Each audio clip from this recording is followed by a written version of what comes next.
Well, let's bring Michael Carpenter into the conversation. He's a senior fellow of the Eurasia Center at the Atlantic Council. He joins us now from Washington.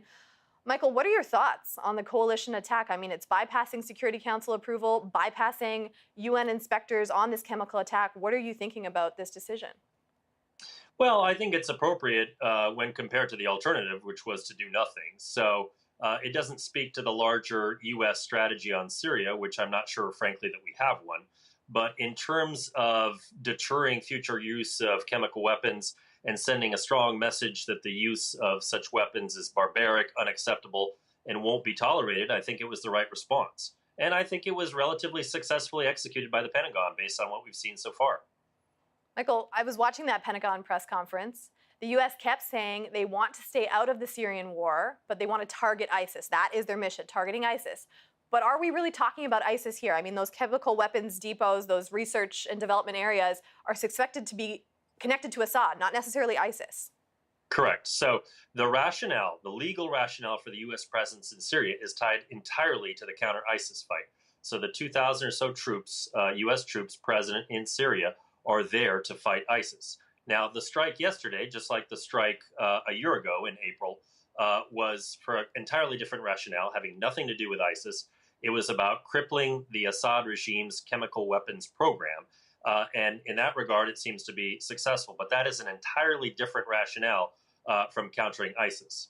So then is this a return, I mean, a little bit to the Cold War? We're talking about Russia really backing Assad. Are we seeing that a little bit here? Well, I don't know if it's a return to the Cold War. What it is a proxy struggle in which you have, on the one hand, the Assad regime backed by its principal allies, Russia, Iran, and Lebanese Hezbollah. And on the other side, you have a large international coalition that believes that Assad's barbaric treatment of his own citizens is unacceptable. Now, there is a fine line to walk between getting involved in the civil war in Syria, which President Trump has repeatedly said he will not do, and sending a message that chemical weapons usage is unacceptable. So, again, I don't think that this administration here in the United States has a clear idea of what its strategy is with regards to Syria writ large, but certainly with regards to chemical weapons, they have a fairly robust set of responses last year and this year. Michael, I want to talk a little bit more about Russia. Of course, it's Assad's greatest ally. They're calling this attack, Putin was saying it's an act of aggression. Do you anticipate retaliation of any sort?